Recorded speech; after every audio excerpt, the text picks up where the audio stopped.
So welcome to Mayim Chayim Beit Midrash again. It's our 9th session in the book of Joshua. We're going to make some great progress tonight. And where's my little book? I have my little commentary, which I need. There it is. Move my Rashi out of the way. Put my Rashi and my Chumash on top of my Joshua commentary. Anyways, the study's been going well. Obviously I took some liberty to go a little bit deeper than I originally planned, because originally this was going to be a study series at a shul, and it was designed to go 6 weeks. But once I realized I was on my own with it, I decided to go a little deeper for the benefit of, everyone. So, but after we finish tonight, we're going to skip some chapters and we're going to go more to the end of the book. So we're not, like I said, this isn't a verse by verse study of Joshua. It's an overview. I wanted to hit the main points. We don't need to spend a lot of time on all the dividing up of the land and all those boring chapters in the middle there. But tonight's going to be exciting because we're going to hit some additional material related to Joshua's, messianic role, so to speak, which is going to create some interesting points of discussion, I think. And we're going to finish chapter 10, and we're going to also finish chapter 11. So, Baruch Hashem. So let's go ahead and we'll start. We finished with verse 14 of chapter 10, and we're going to pick up on verse 15. And I'm going to get my commentary opened up so that we can go ahead and read, so that we are familiar with the text. And I'm reading from the Judaica translation. So let me get to it here. Like I said, I was kind of scrambling tonight to get to my desk to get set up, so some of the stuff I usually have ready. So picking up in verse 15 of chapter 10, it says, "And Joshua returned, and all Israel with him to the camp to Gilgal. And these 5 kings fled and hid themselves in a cave at Makkedah. And Joshua was told, saying, The 5 kings have been found hidden in a cave at Makkedah. Joshua said, Roll great stones to the mouth of the cave and appoint men by it to guard them." Was that it? Yep, that's the last one I'm going to read. So we look at this idea of rolling great stones to the mouth of the cave. And it's very interesting, because I guarantee you most Christians, or Messianics for that matter, have no idea this allusion that's found in Joshua and what the rabbis have to say about it. But I think it's very interesting, because Rashi comments on this.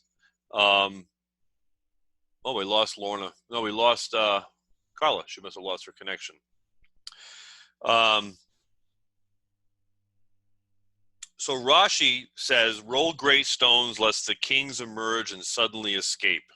Oh, she's back. Can you hear everything okay, Carla? Did you lose your connection? No, you're all right, I guess. Okay.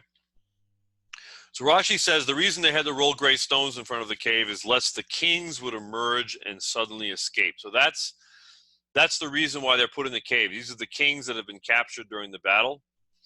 And the idea is to prevent them from getting out, which is very, very interesting, because this represents another parallelism from the story of the Gospels, where the stone in like manner is rolled in front of the cave, and a big stone, and guarded in order to prevent, according to what the apostles of the New Testament testimonies say, in order to prevent any kind of underhanded activity, because the theory was that if the tomb was left unattended, that the disciples of Jesus would come steal the body and claim he had resurrected, which is still what many Jews believe today. And that's what was said in the Gospels, was that they stole the body. But it's interesting to me, the idea that the whole point of rolling the great stone was to prevent escape. And so we find this in Joshua. So it's interesting. So it could be surmised or theorized that this is another reversal, because we have a lot of these types of situations in the Gospels where you have, and we've seen this in the book of Joshua, we see the reversals of great moments in Jewish history being turned on their head in the gospel narrative as a point of shame for the Jewish people. For instance, last study we saw how was the last study of the week before that, we saw how the plastering of the stones, of the cairn stones, with white plaster, making them whitewashed, was a great honor for Israel, that they were writing the Torah on the whitewashed stones for all the nations to read. But then when we read in the Gospels, we see the idea of the whitewashed stones is inverted, and it's applied to the teachers of the Jewish law themselves as whitewashed tombs, full of dead men's bones. So it goes from the Torah being this very positive light to the nations, so then all of a sudden in the polemic that we read in the gospel narrative, it becomes an indictment against the Jewish leaders and against the Torah. So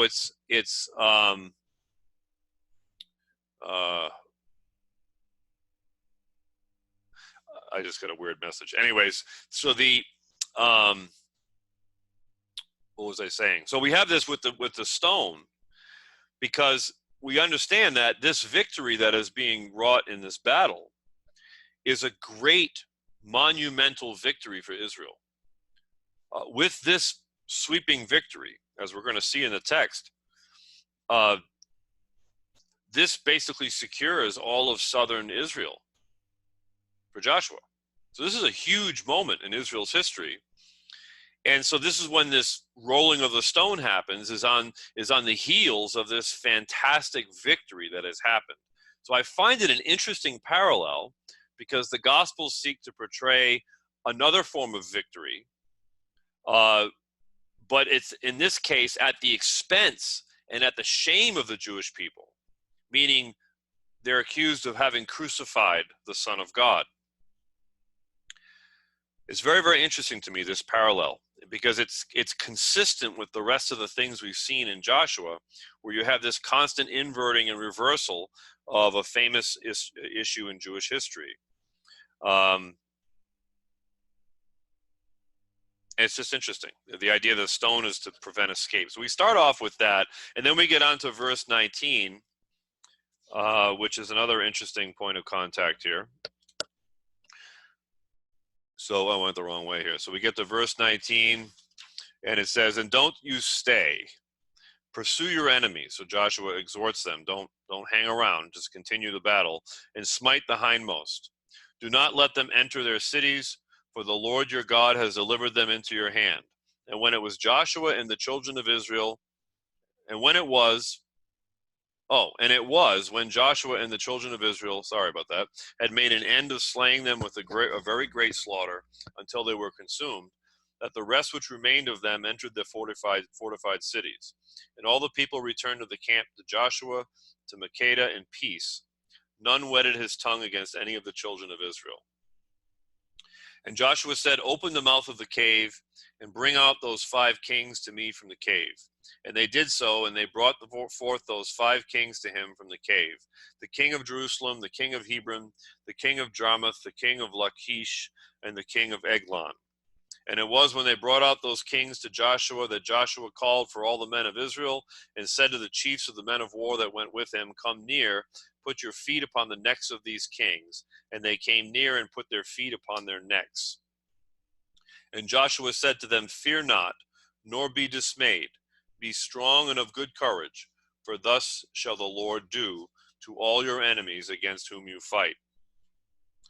So we see that this scene here, where the kings are all brought forth, Joshua treats them the way he does, and then he encourages the leaders to continue pursuing. So this scene in the text is meant to encourage the Israelites to continue to wage war and not to relent just because they seem to have achieved a victory. That's a very important aspect here. The idea that God is fighting for them. So Joshua recognizes that while God fights for us, basically, to use a modern metaphor, don't take your foot off the pedal. Continue to press the go button. Keep going, because we have the Lord with us. It reminds me that there's a story with David and Jonathan, not David and Jonathan, excuse me. I didn't look it up for my notes. I'm just thinking of it as I'm talking here. But there's a scene in the Tanakh where one of the kings of Israel has a prophet, it might have been Elijah, that came to him and said, shoot these arrows out the window. You remember this scene? And he shoots a few arrows out the window, and then he stops, and the prophet rebukes the king. And he says, why did you stop shooting? Now you're only going to have a partial victory. If you had shot all the arrows, you would have completely annihilated your enemies, and you would have had peace. But instead, there's going to be some remaining. And so there was an incomplete victory because there was a falling short of follow-through. And that's what is in view here, is that Joshua is exhorting the men, the leaders, not to stop short, not to think just because we've achieved this victory, well, we've done enough now, let's relax. No, because the conquering of the land is not complete yet. That's a very important point for us to see, because that's one of the themes that Joshua is filled with. It's filled with this theme of it's very similar, actually. It has a lot of parallels with the book of Esther. In the book of Esther, you have the same typology, where you have a sudden victory that's being wrought by God in miraculous fashion through the work of people. And there's this injunction at the end of the book of Esther where go and take your vengeance upon your enemies. And it's a really weird scene when you look at it in light of, like you picture yourself in that situation. It's kind of an awkward thing, almost abhorrent to think that, now God has not only spared you, but now you're going to go take vengeance against those who wanted to kill you. We don't think that way normally. We just want to be rescued. We don't think about taking vengeance. But in a reality, this conquering of Canaan, it's God who is taking vengeance upon the wicked of the land. He's purging the land. We're going to come back to this idea at the end of the study and talk about this, because this is a very, very important discussion that's had within Jewish circles about the role of war, the role of the godly injunction to enact violence. I mean, these are topics that are discussed. There are some groups, some Hebrew roots groups and other Christian groups actually that actually take a stand that there should be no violence and that you should not be allowed to join the military, because they believe that joining the military and fighting, you could potentially kill someone, and that would be violating one of the 10 commandments. Of course, when you get into the oral law and you look at how Jewish law has been ruled, you realize that you're not guilty of murder in that situation, because you're following orders as a soldier.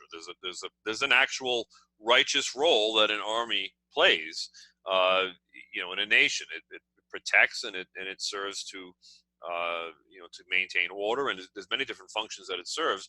But there are people who really have a hard time with this, because when you read the Bible, there's portions of the Bible, such as this section here we're coming upon here, where God doesn't seem very nice. I mean, he just says, okay, I arbitrarily have judged this people, and their time has come, and it's time for them to be done with, and that's it. That's what it is. And many people really have a hard time with that. Like there's got to be something wrong here. Like maybe the text was messed with. Maybe this is not really, but it really is. It's real life. I mean, this is what happens, right? God's got a nation. They have an army. He wants them to take over a land. There's people already living in the land, and there are many imperialists who justified the mistreatment of the Indians and what have you here in America.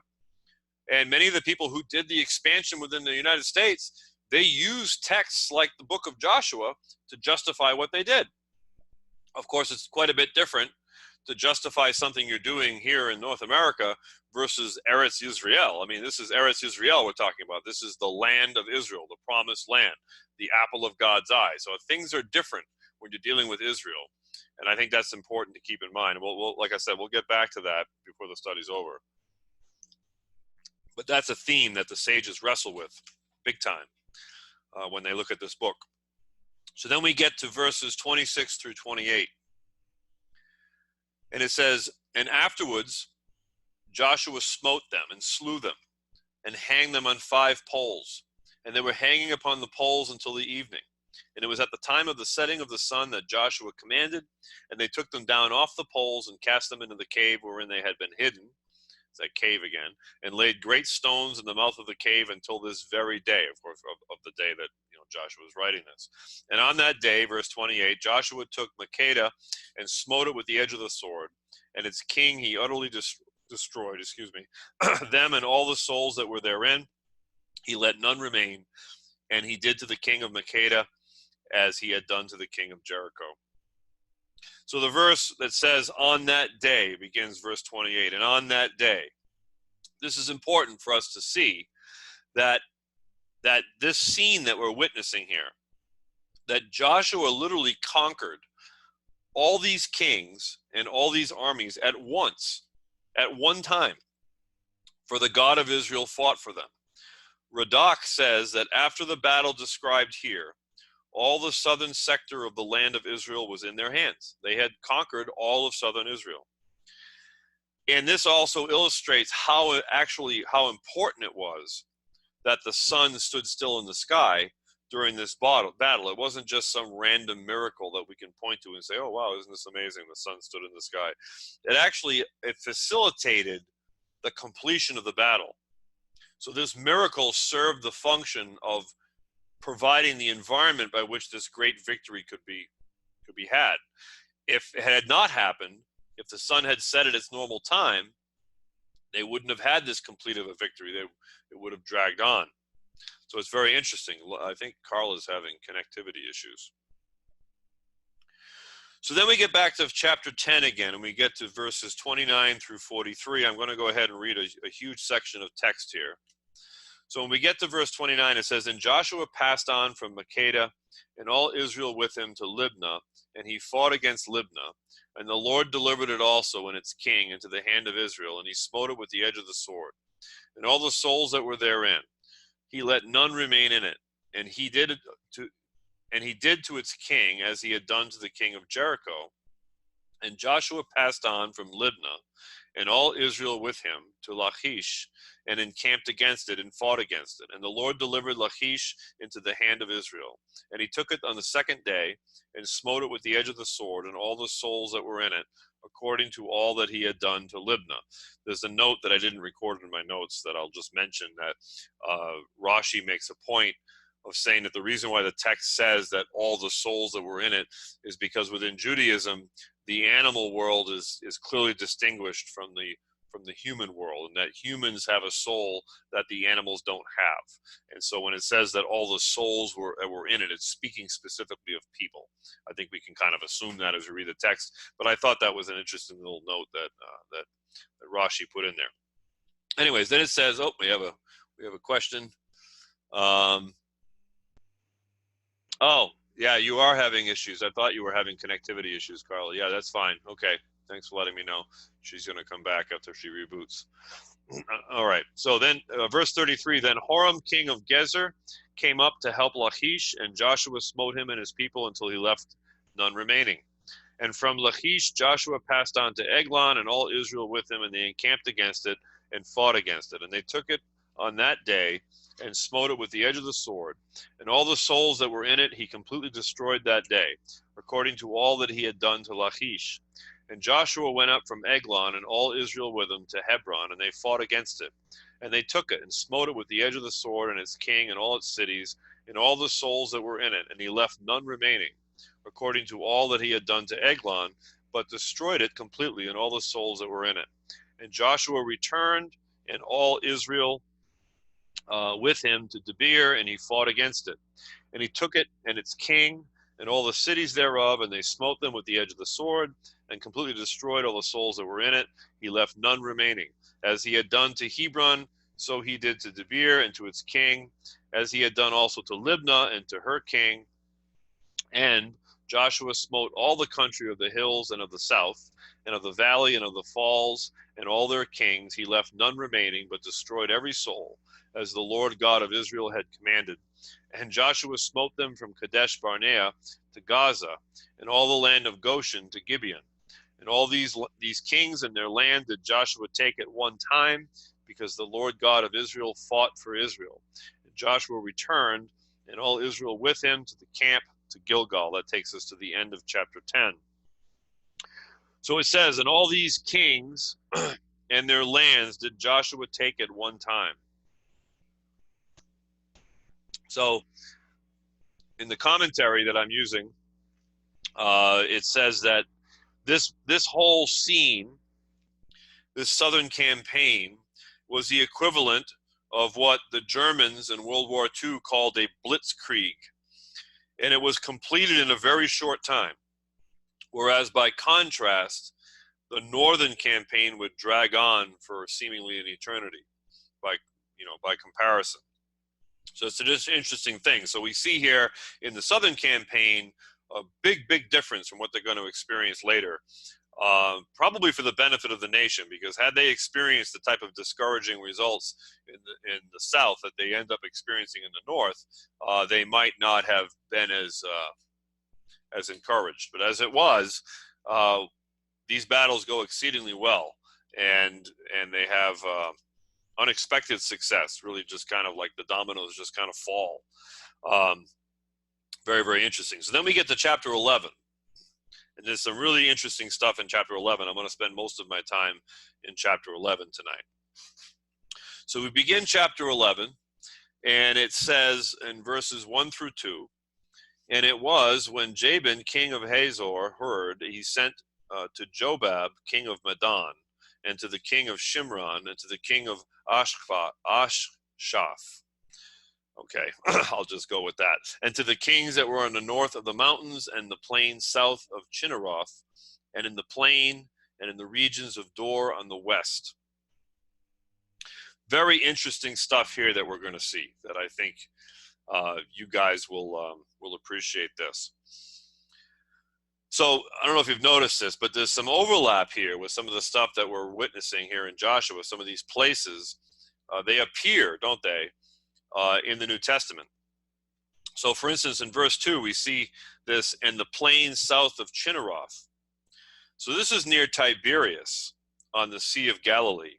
The fruit of the region is famous for its sweetness. It's a very famous region for the fruit trees. I'm going to open my window because it's becoming really oppressively warm in here. Hold on. Give me 1 second.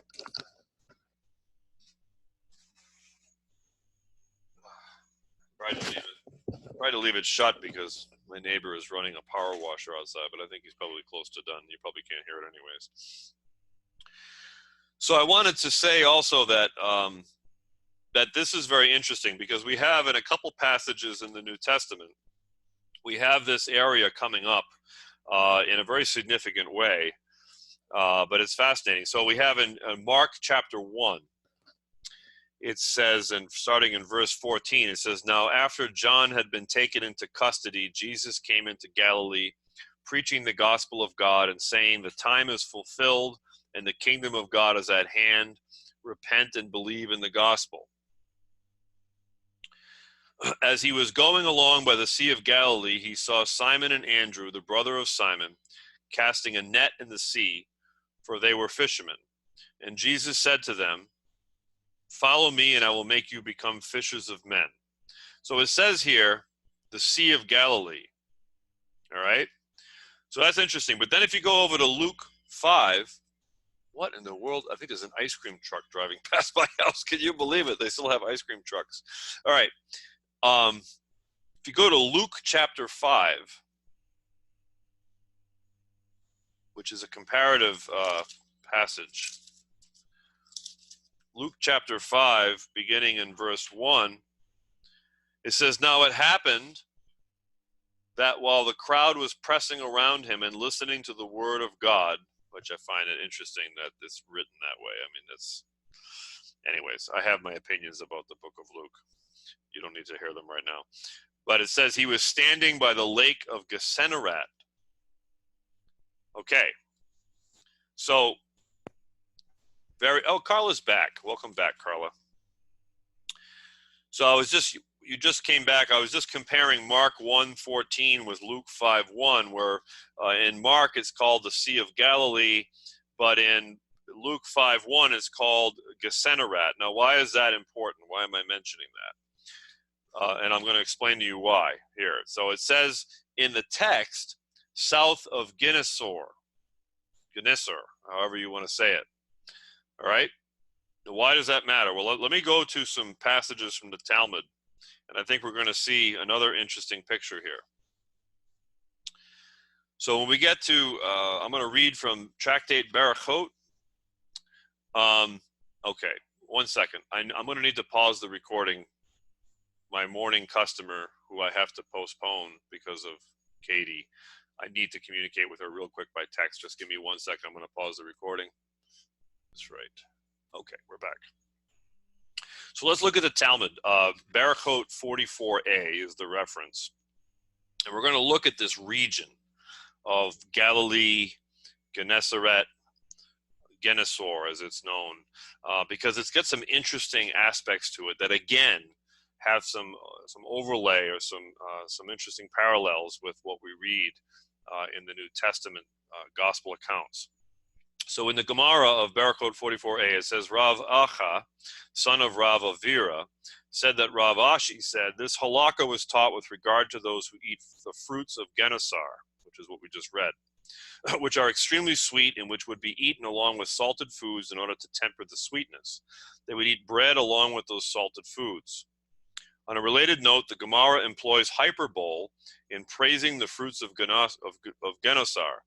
Rabba Bar Chana said, when we go after Rabbi Yochanan to eat the fruits of Gennesar, when we were 100 people together, each and every one of us would bring him 10 fruits, and when we were 10 people together, each and every one of us would bring him 100 fruits, and every 100 of the fruits would require a basket of 3 seah, which is a volume of, it's a measurement, to hold them. Rabbi Yochanan would eat them all, and was prepared to swear that he had not tasted any food. The Gemara asks, does it enter your mind that he claimed that he had not tasted any food? Rather, say that he had not tasted any sustenance. Due to their delicious taste, he still was not satiated. The Gemara continues to wax hyperbolic.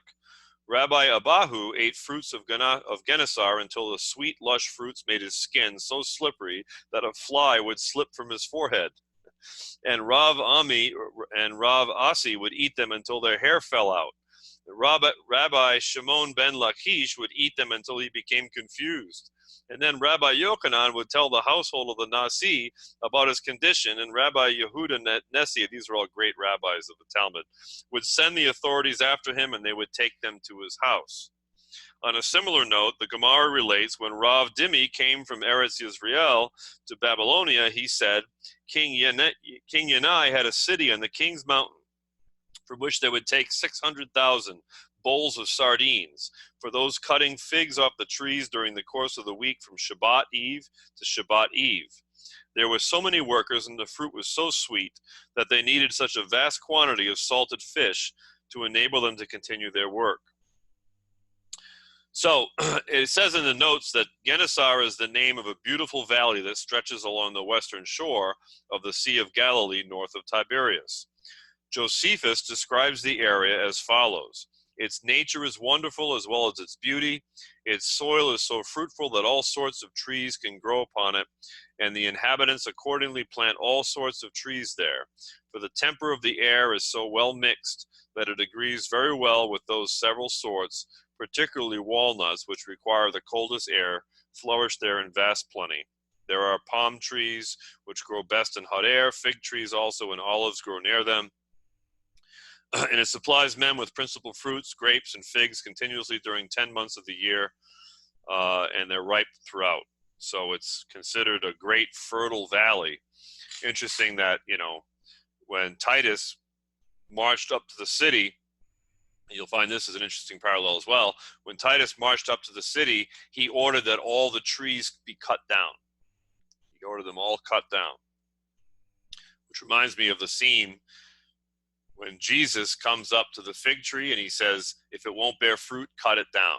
And then he makes the parallel with Israel and how they're having their kingdom taken away from them. It's very, very interesting when you see these parallels between the conquering of Jerusalem by Titus and the stories that we see woven into the gospel. It's very fascinating. And it takes us to another section of Talmud, which is Pesachim 8b, and now we're going to start seeing why I read all that to you. What's the significance of all these ripe fruits, and what does that have to do with Joshua? because it says that apropos in Pesachim now, apropos the ascent to Jerusalem for a festival and the performance of a mitzvah with ulterior motives, the Gemara cites that which Rabbi Avin bar Rav Ada said, that Rabbi Yitzhak said, due to what reason are there no fruits of Gennesar, which were of the highest quality, growing in Jerusalem? Why is Jerusalem not graced with this produce? And the reason is so that the pilgrims would not say, if we had ascended only to eat the fruit of Gennesar, it would have been sufficient for us. The ascent to Jerusalem would then be performed not for its own sake. Very, very interesting. Because today, this area is largely a tourist area. And why is it a tourist area? It's a tourist area because of the stories of the gospel. That's why. It's because of the Christian Bible that this area has become a tourist area. So literally there have been sites that have sprung up that were manufactured out of thin air in order to satisfy the tourist industry. So many people go to Israel and they go visit these sites thinking, oh, this is where this happened, and this is where that happened. And it's totally arbitrary. The sites are largely invented for the purpose of bringing in tourism. It's fascinating stuff. But at any rate, I think it's interesting because the idea then is that there was a huge caravan route of people making aliyah up to Jerusalem for the festivals through Galilee, through this area of Gennesaret, of Gennesar. And it's fascinating to me because of the significance and the parallels. And this is what we see in Joshua. We see this is where Joshua is on verses 1 and 2 in chapter 11, is as his campaign continues, he finds himself right in this region. So perhaps it gives a better visual as to what's being portrayed here. Maybe you can see it better as we consider it in that vantage point. So let me sip here. I'm getting a sore throat all of a sudden. So then we get to verses 3 through 6. We're moving right along here.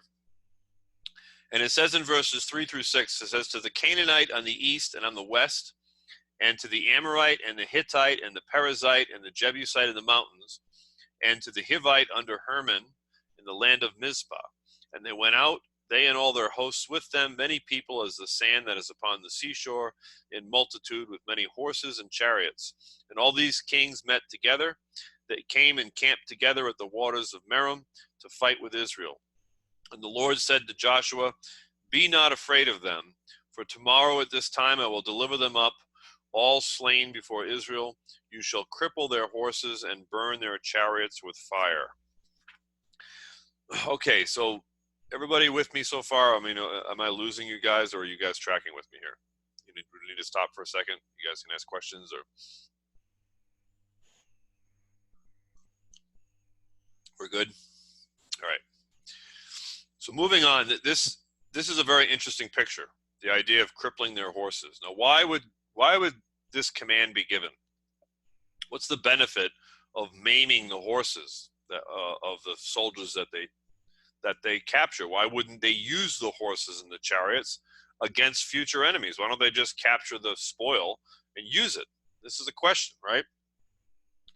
So it's interesting that the Israelites were taught through this tactic, according to the sages, both Gershonides and Radak both comment on this, that they were taught through this not to depend on their own strength in any future war, and not to build an armament industry personified by horses and chariots during times of peace.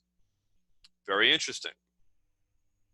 So Israel is specifically not to take advantage of these victories as a way of turning the power of the enemy against them. They're supposed to trust the Lord, okay? An example of how this plays out in Jewish law can be found, again, in the Talmud. If I go to Avodah Zarah, chapter 13a, I should say page 13a, not chapter 13a, but page 13a. Avodah Zarah says, from here the sages stated, one who conducts business in a market of idol worship will be forced either to benefit from or cause benefit to idol worship. Therefore, any animal he brought he bought there should be destroyed. Any produce, clothing, or vessels should be left to decompose. And with regard to any money or metal vessels which would not decompose on their own, one should take them and cast them into the Dead Sea. And what constitutes destroying the animal? One cuts off the hooves of the animal from the knee and below. Okay, crippling the horses from the knee down. Why? Because you're dealing with idolaters. That's the idea. You don't benefit from the idolatry. You trust God. That's the principle. In the Torah, we know that the king is forbidden by the Torah to amass three things for himself. He's forbidden to amass horses, wives, and wealth in the form of silver and gold. And the reason why horses are forbidden is because horses are specifically used for war. This is ancient times we're talking about here. We're not talking about, 2019 where somebody has a horse farm and they think, oh, no, I don't use my horses for war. They have tanks and planes and ships for that. But this is in antiquity when horses were primarily military animals. That's what they were. And so horses are forbidden to be multiplied because they're instruments of war. And so therefore they're not permitted in any manner. So, you don't find in Jewish texts of antiquity, you don't find stories of the rabbis keeping horses. And you don't have any horse farms in Israel. You don't have people riding their horses into Jerusalem. I mean, you don't find that. You only find that among the foreigners. And this is the reason. And if we go again to the Talmud to support this, we get to Sanhedrin 21b, and this is a little bit of a lengthy passage, so bear with me as I read this because I think it's worth you guys seeing this.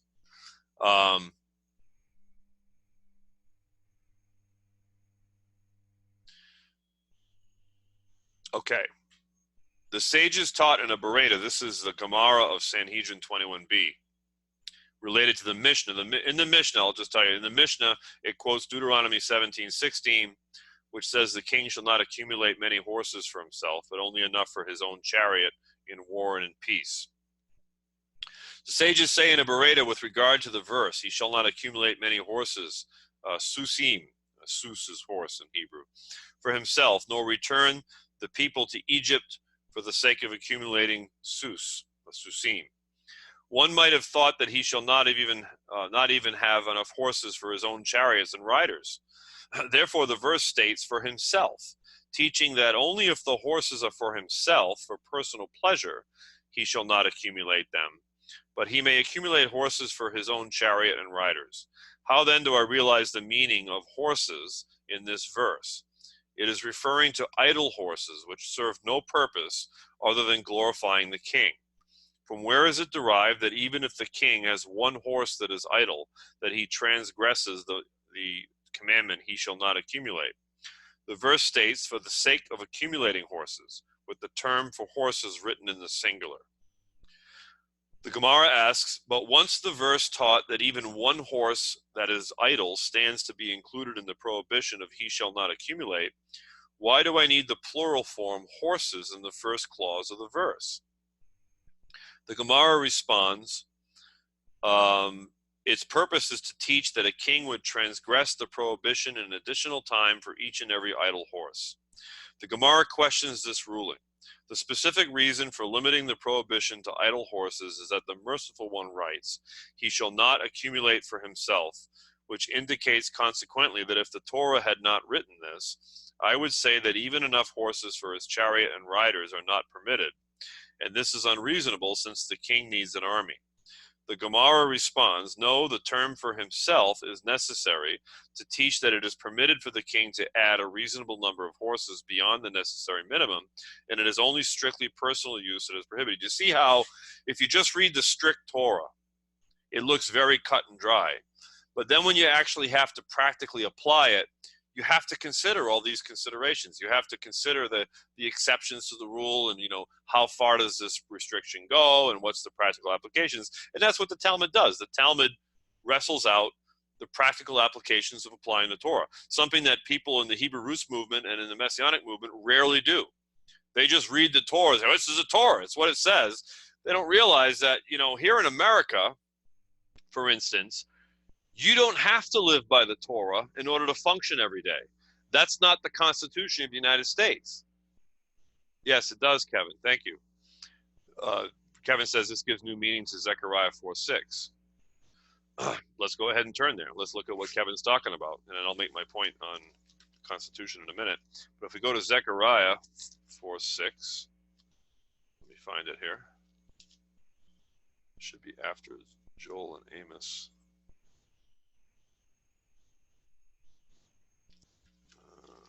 Zechariah 4:6 says,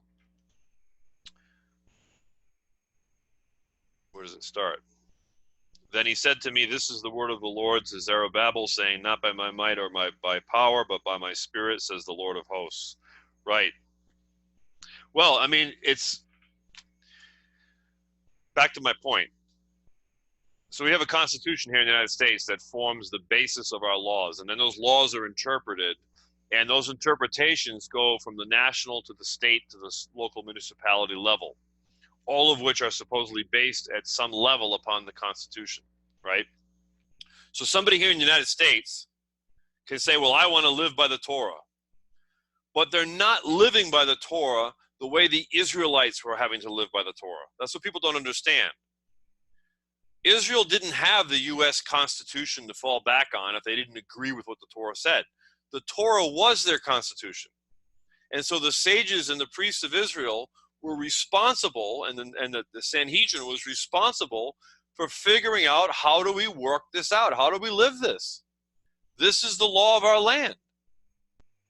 It's not arbitrary. It's not, well, we believe in a literal interpretation and you don't. And this is what it hangs so many people up, because they look at the interpretation of the rabbis and they think the rabbis are trying to change the Torah. And the only reason they think that is because they don't understand it. They don't understand what Talmud is. They don't understand what all the oral tradition is. They think it's a perversion of justice. They think the oral Torah is something that was done by the rabbis to obfuscate and confuse everybody from something that should be very simple. And that's not the truth at all. It's that you have to live with it. The Torah is the Constitution of Israel. It's not the Constitution of the United States. So Israel had to figure out how to live it out. And that's what all this stuff is. I think I've made my point, but I think this is so important for people to understand. It's like, we have, to finish my point, you have the Constitution of the United States. There's nobody in the United States that ever pulls out the Constitution in order to figure out what the laws are that they got to follow. They follow the laws of the local ordinances, because that's what you're beholden to. You're not beholden. I mean, the Constitution gets invoked in court, right? But even then, it gets invoked based on precedent, based on case law. It's the same thing in Israel. The Sanhedrin didn't rule strictly on the Torah. They ruled on the interpretations of the Torah and the many rulings that had already been passed down. And that's how Judaism works. That's how Judaism works. If we don't understand that, we don't understand Judaism. We don't know the purpose of all this stuff. All right, so continuing on with this passage about the horses, we're dealing with the idea of crippling the horses here in Joshua. So it says, going on, it says, the Mishnah teaches, neither shall he greatly accumulate silver and gold for himself, Deuteronomy 17:17, but only enough to provide his soldiers sustenance. The sages taught in a Bereta, from the command, neither shall he greatly accumulate silver and gold for himself, one might have thought that he should not even have enough to provide his soldiers sustenance.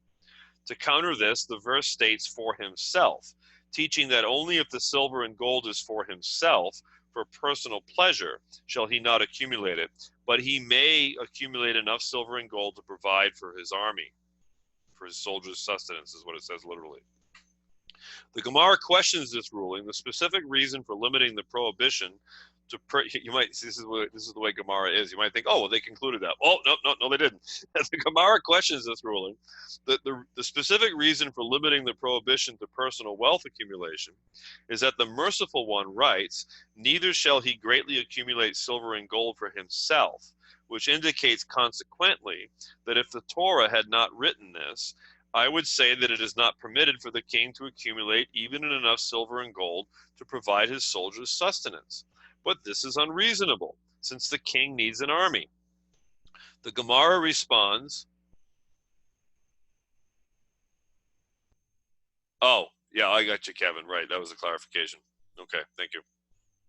The Gemara responds, no, the term for himself is necessary to teach that the king is permitted to allow for a liberal appropriation to the military budget so that the army has a comfortable financial cushion. So you see here, if you take the Torah literally, somebody could say that it's totally against the Torah to raise an armed force or even a police force for that matter. You should not accumulate weapons of war in your leadership. Somebody could say that. Well, the Torah says right here, the king should not accumulate horses, which are, for military conquest.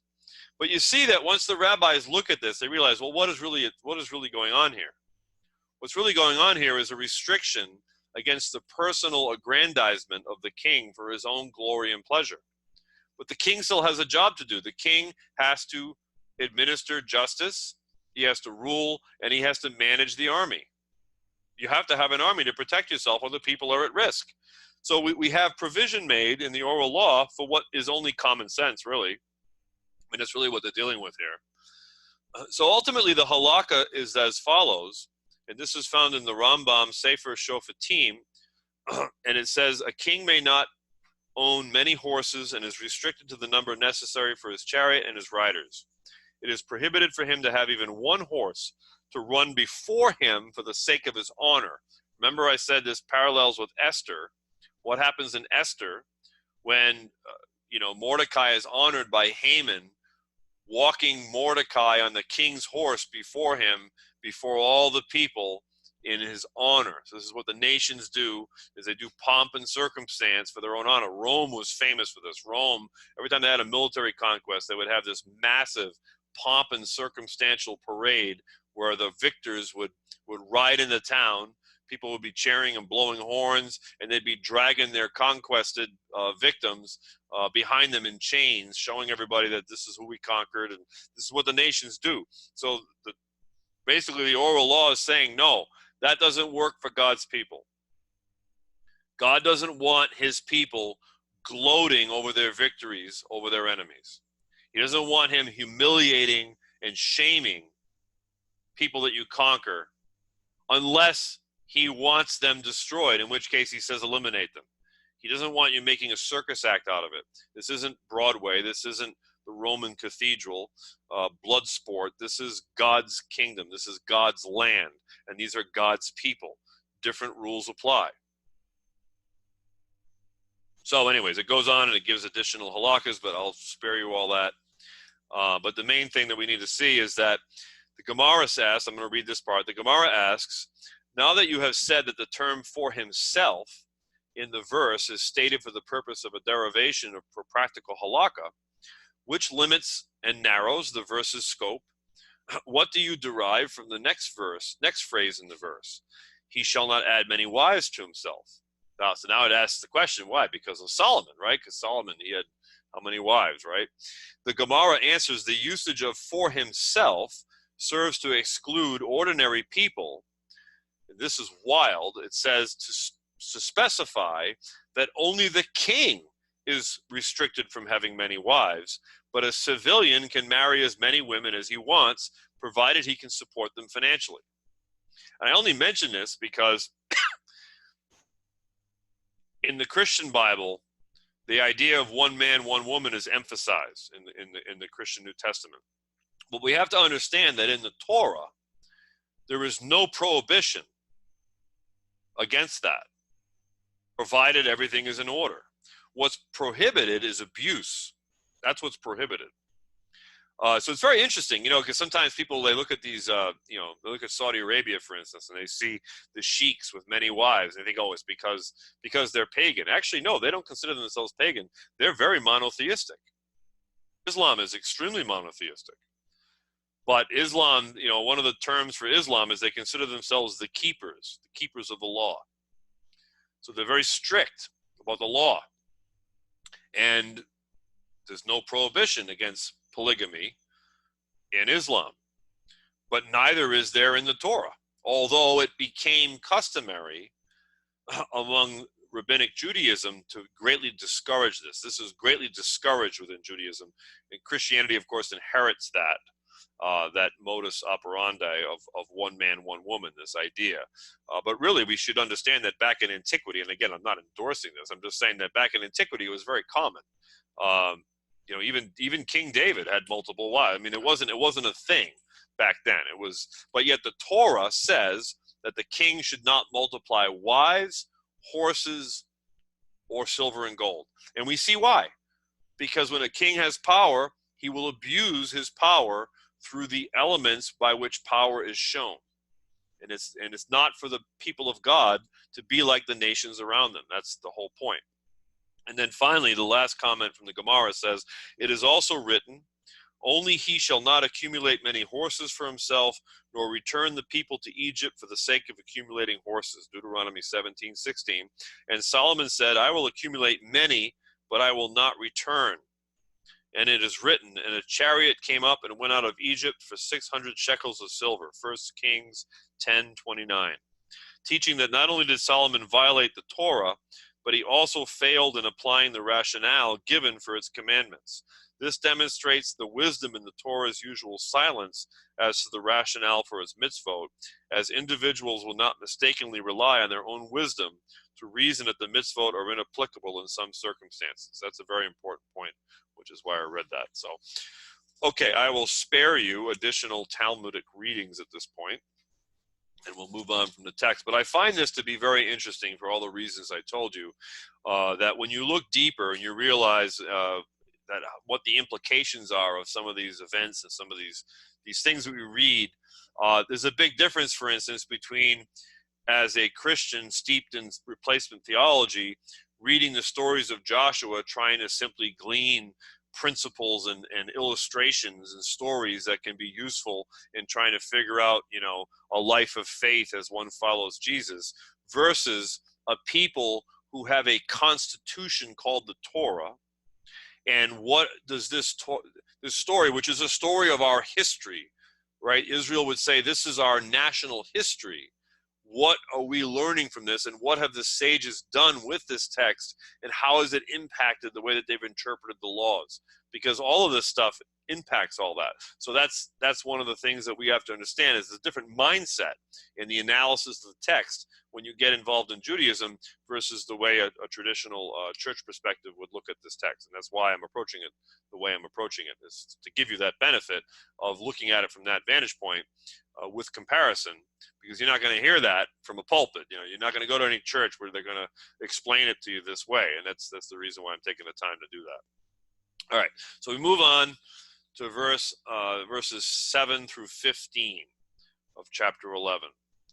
I'll take a quick breath. Anybody has comments you want to add or questions or whatever, we can take a minute. Otherwise, I'm going to continue on here. We're making good time so far. Okay, I do have to move on. All right, we're good.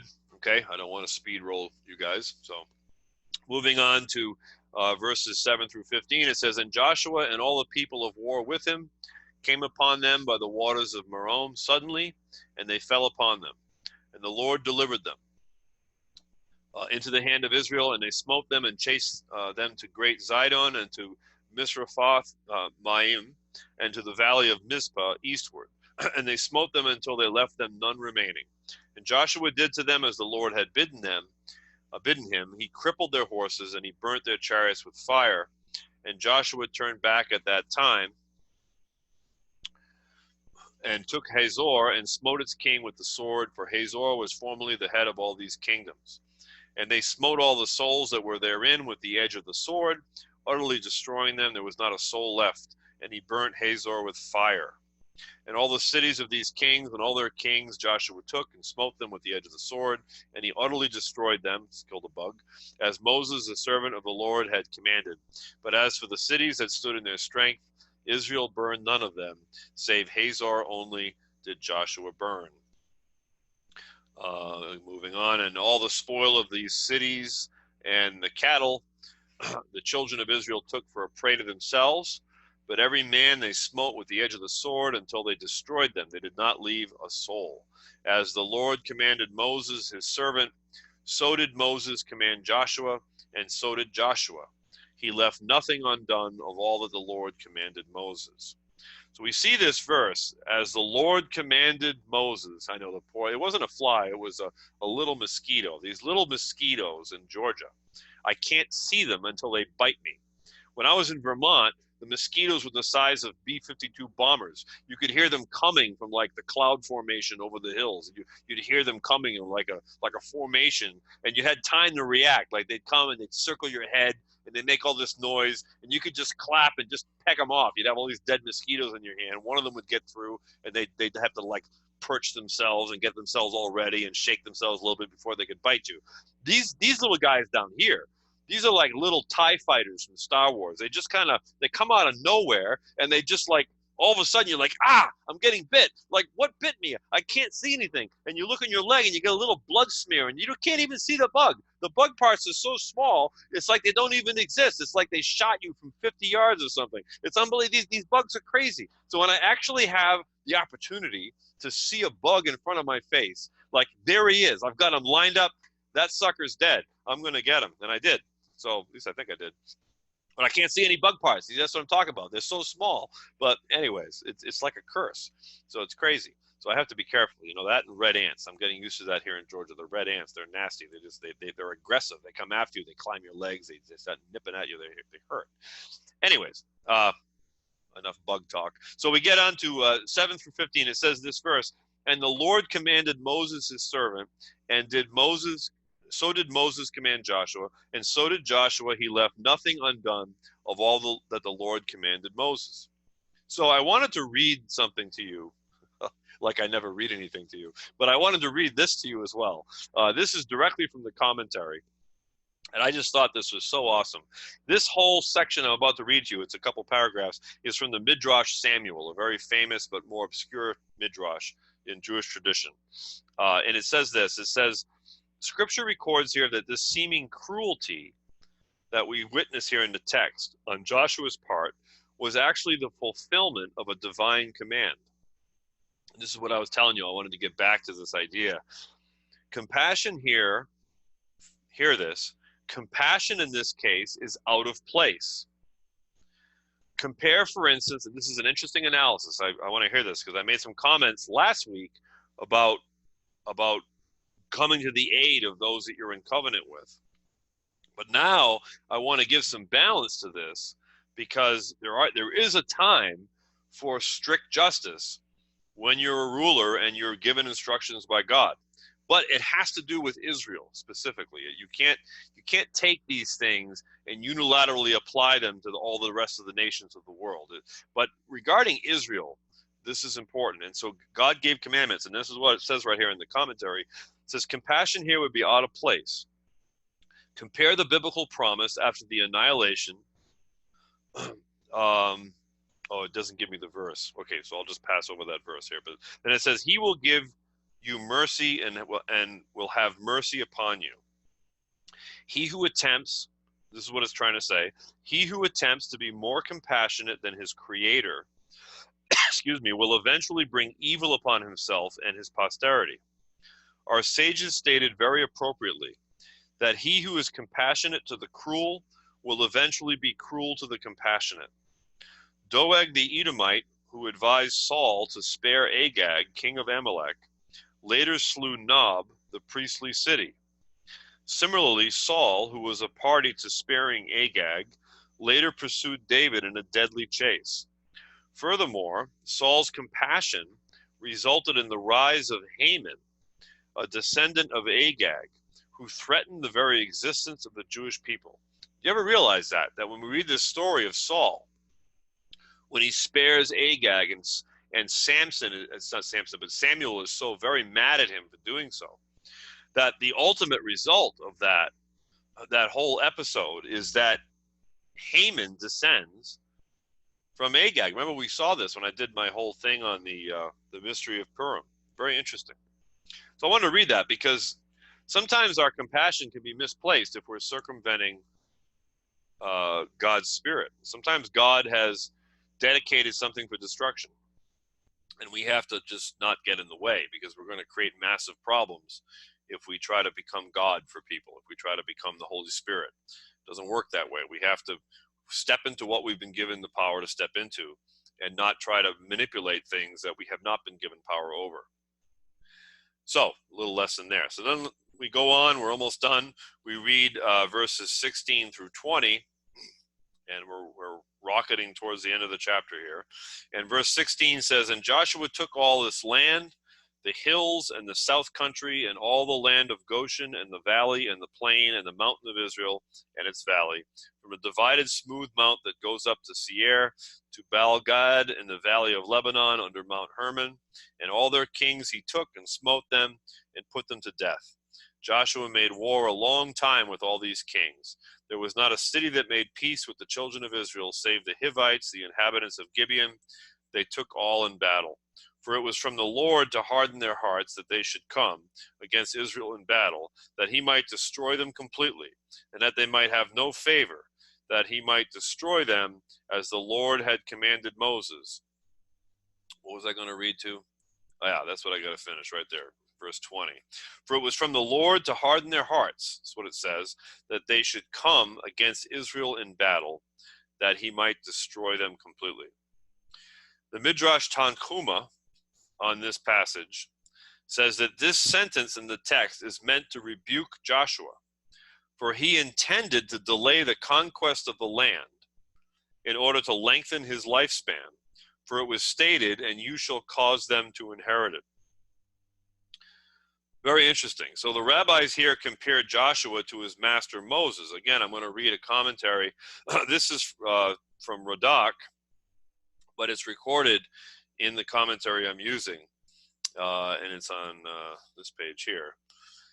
It says that Midrash Tanchuma goes on, and Rashi cites this as well. It says, "The rabbis contrast Joshua to his master Moses, who executed his communal duties even at the expense of his very life. When the Almighty enjoined him, 'Take revenge for the children of Israel from the Midianites, thereafter you shall be gathered to your people,' he performed his duty immediately, although he might have delayed this war, and thereby have lengthened his own lifespan. Joshua, on the contrary, sought to lengthen his lifespan by extending the period of the wars and not devoting his full energy to their immediate and successful conclusion. For this, his lifespan, which should have equaled Moses, was shortened to 110 years. Well, that's a heck of an indictment. I mean, that's quite bold of the rabbis to say. When you read everything that we've read in this study up to this point, how Joshua is quite in the opposite fashion, being very diligent about pressing his men forward, pressing them on, continue on, don't let up, keep the battle going. And then we read in retrospect of Joshua's life that when we get to the battle of the northern kingdom, everything is almost like everything gets derailed. Like all the success and the smooth sailing that they're experiencing here, it becomes a complete dumpster fire when we get into the northern kingdom. It's like, what the heck happened? And the sages look at this and they say, well, it's because Joshua lost his nerve. Moses never lost his nerve. He continued upon the call, even though it cost him his own life. Joshua, however, somehow falls short of that. He somehow falls. It doesn't diminish his accomplishments, but in a sense at the end it does, because that's how the sages evaluate it. They blame Joshua for the lengthy campaign in the north. It's a very interesting thing. So then we get to verses 16 through 20, which I already read, excuse me. Oh yeah, I wasn't done my notes. So then we have the hardening of the hearts.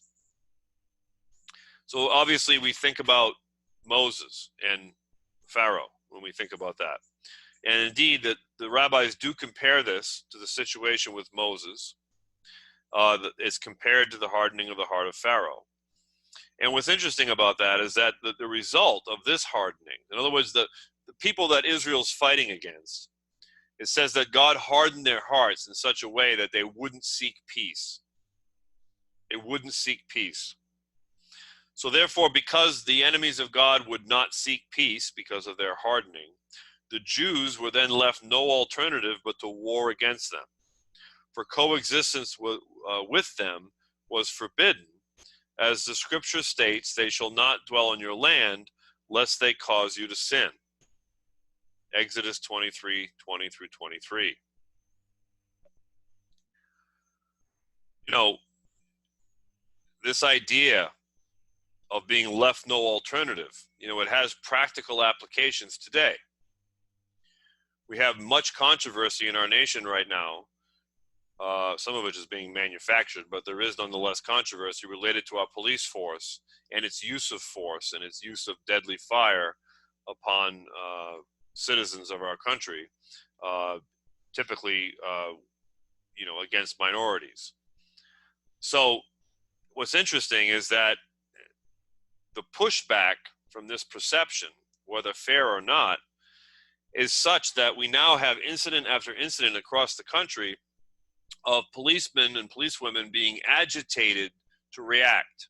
Agitated. And it's always funny to me how it doesn't go both ways for a lot of people. Like, there are bad cops who agitate needlessly and they use force that's unnecessary, and they should be punished for that, and they should lose their ability to do what they're doing and perhaps go to jail. But there's also situations where, God forbid, somebody is afraid to do their job because they don't want the retribution of being accused of being a killer because they simply react to something that's being forced upon them. I would not want to be the person who dies at the hand of a criminal because a police officer is afraid to engage because of what will happen to him if a lawsuit is brought against him by the person perpetrating the crime. Of course, in most of these situations that make the news, we don't have a situation like that, and I have to say that I'm not trying to take one side or the other in terms of police brutality. Police brutality is a horrible thing. It should never happen. I don't think that we can survive as a nation where our police force is acting that way. But what I see a lot of too that doesn't get as much publicity is the retributive behavior of people who somehow in their mind think they're equaling the scales. They put our law enforcement in an impossible situation. If people are not acting in peace and you're an officer of the law and you have a job to maintain peace, you're sometimes put in an impossible situation. You have to react. And to the eye of the public, it seems there's no reaction that's acceptable. What's going to end up happening is that nobody's going to want to be a police officer. And if we don't have any decent people that want to be police officers, if the only people that we can attract to be police officers are people that have mental issues or that want to kill people, we've got serious problems. You're going to end up recruiting all these, these specially trained Marines that they were trained to kill, and yeah, we need you to come be a police officer. We think we're going to have a better police force that way, a more gentle, loving, caring police force. Most police officers are have incredible integrity and do their job with great moral character and integrity.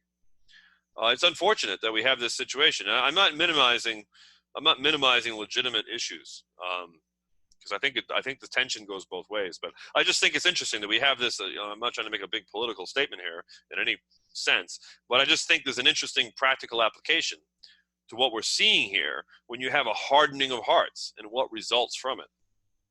It's very interesting and sometimes tragic. So in this case, apparently it was God's will that these nations would fight against the Jews because there left no alternative then to war against them, since, as I already mentioned, coexistence with them was forbidden. So then we finish up our study with verses 21 through 23, which brings us to the conclusion of chapter 11. And it says, at that time, Joshua came and cut off the Anakim from the mountains, from Hebron, from Debir to Anab, from all the mountains of Judah and from all the mountains of Israel. Joshua destroyed them completely with their cities. There was no Anakim left in the land of the children of Israel. Only in Gaza, in Gath, and in Ashdod they remained.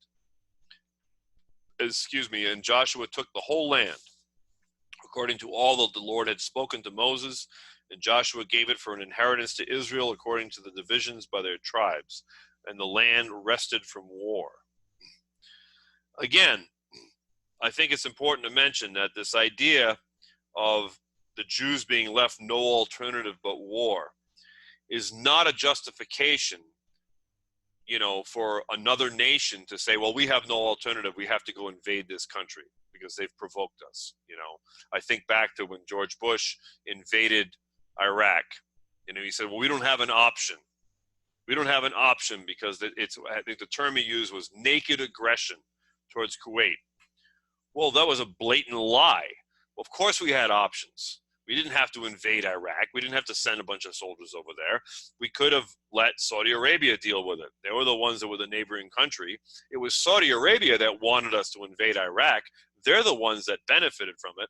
That ended up costing the American people billions of dollars, and we're left with an unstable country. So, this is not a justification for a mandate to do what thou wilt. What this applies to is the nation of Israel and the land of Israel specifically. This is what we have to remember, that we don't take the text out of its rightful context and use it as a justification for violence against other people. And so finally, when it says the land rested from war, and of course that's my opinion on that, and the land rested from war, and it says, and Joshua was old. This is Radak. Radak says that Joshua was old, advanced in years, and there remains yet very much land to possess. So isn't that interesting that the actual text says the land rested from war, but the commentary says, and Joshua was old, and there still remained very much land to possess. Of course, we know from history that that's ultimately what happened, is that Israel failed to conquer a good percentage of what was given to them. They never did conquer it all. They conquered a percentage of it, and then they stopped short. Very interesting, because that has created problems for them throughout their history, and of course it's resulted in exile a few times. So that brings us to the end of my notes for this session. I don't know what I did for time. I'm trying hard to keep it a little bit more concise, not go so super long. Hopefully I did that. But what we'll do is I'll go ahead and I'll end the recording, and then we can have some discussion time for a little while for those who wish to do so. So thank you for listening, and Baruch Hashem, and have a great week.